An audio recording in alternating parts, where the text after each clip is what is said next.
everyone. Today we are going to be giving you guys a little refresher over SEL, what it is, our mission statement for the campus, the different competencies that are included in SEL, and specifically the ones that we're going to be focusing on, or that we are focusing on this year with our students. We're going to start off with the task force vision. Our mission statement for this year is: we will strive to create a nurturing and culturally accepting classroom where we foster acceptance and encouragement among our students and provide them with a safe place to learn and grow in the 5 core competencies of SEL. I feel that this mission statement has proven to be effective in the classroom. I've seen different activities that the teachers are doing in their classroom to foster these relationships with their students and to create this accepting and encouraging environment for them to learn in.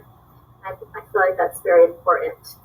So SEL, again, is the process through which children and adults understand and manage their emotions, set and achieve positive goals, feel and show empathy for others, establish and maintain positive relationships, and make responsible decisions. The reason I feel that SEL is so important is that it's not just for the students, but for us as well, right? We are adults, but we still are going through the motions of, things that we experience in our lives and managing our emotions and setting goals, right? We are not yet at our peak yet, at least I'm not. So I feel that continuing to set goals and letting our students see and know that we are still setting goals for ourselves gives them a good example of what they need to do in their lives as well.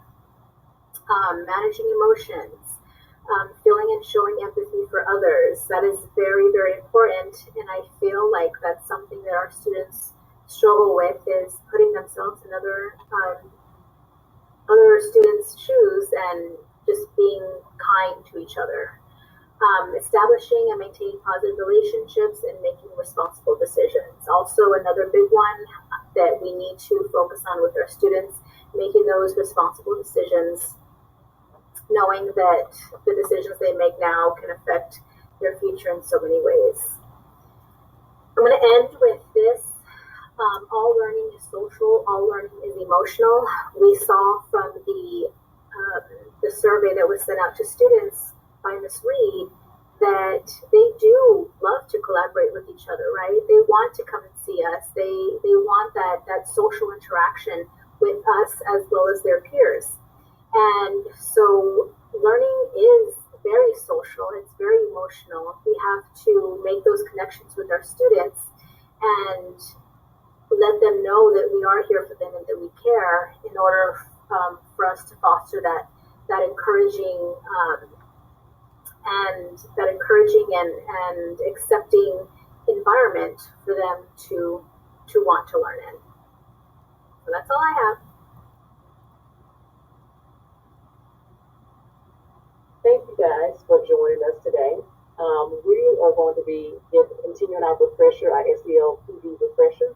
Earlier you heard from Ms. Jamie Barrett, and as she reviewed the importance of SEL on our campus, and also our mission statement for SEL. So thank you again, Ms. Barrett. I'm going to continue on. I'm going to talk to you guys about the 5 core competencies of SEL. All right, so the 5 core competencies of SEL is self-awareness and self-management, social awareness, relationship skills, responsible decision-making. Now, on our campus, we are focusing on self-awareness and self-management.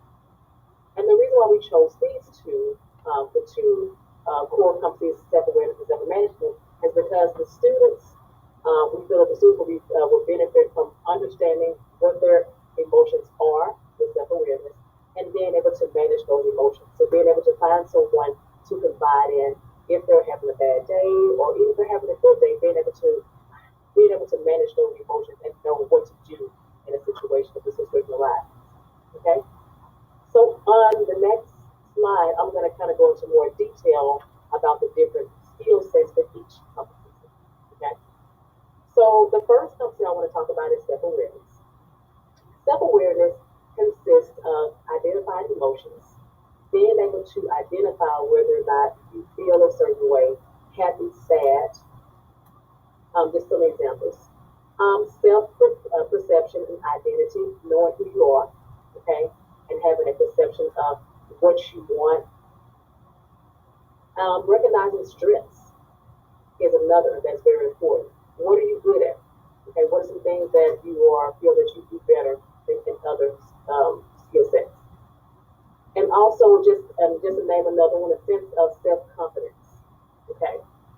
Now, moving on to the other skill set for our campus is self-management.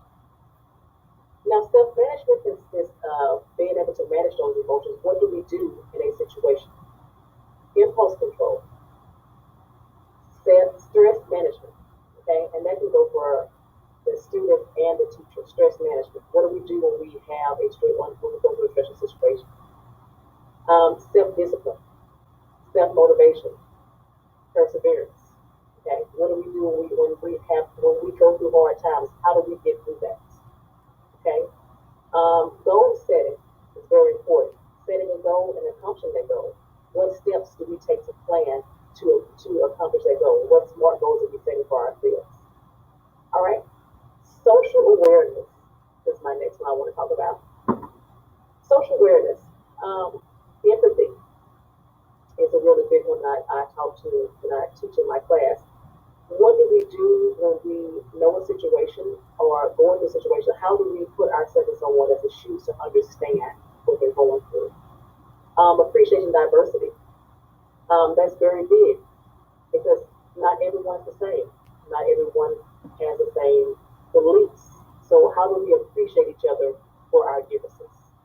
And then have a respect for others. Very important. Being respectful toward each other. Relationship building skills. Being able to communicate with each other. Effective communication. Social engagement. Building relationships. If you know the areas are important to building relationships and resolving conflicts. Each of you guys are wonderful teachers. And in classrooms, I know that you guys are building relationships. So we really try to focus on the importance of building that relationship with our students and being able to have a bond and being able to create unity in the classroom, in that culture, classroom culture. And then resolving conflicts. When a conflict arrives, what do we do to resolve those conflicts? What steps do we take? What interventions are in place for that? All right, last but not least, responsible decision making. What happens when we face a problem? When we identify a problem? Analyzing situations, being able to break down the situations and understand the different parts and what steps we take to resolve problems. Evaluating and reflecting, very important. So when you reflect after you analyze a situation,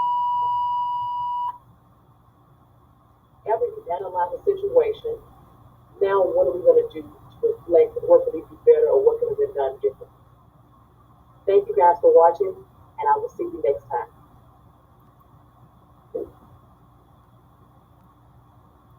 Good afternoon, teachers. I have a couple of SEL reminders. Please ensure that you're filling out the Padlet with your team. We would like to know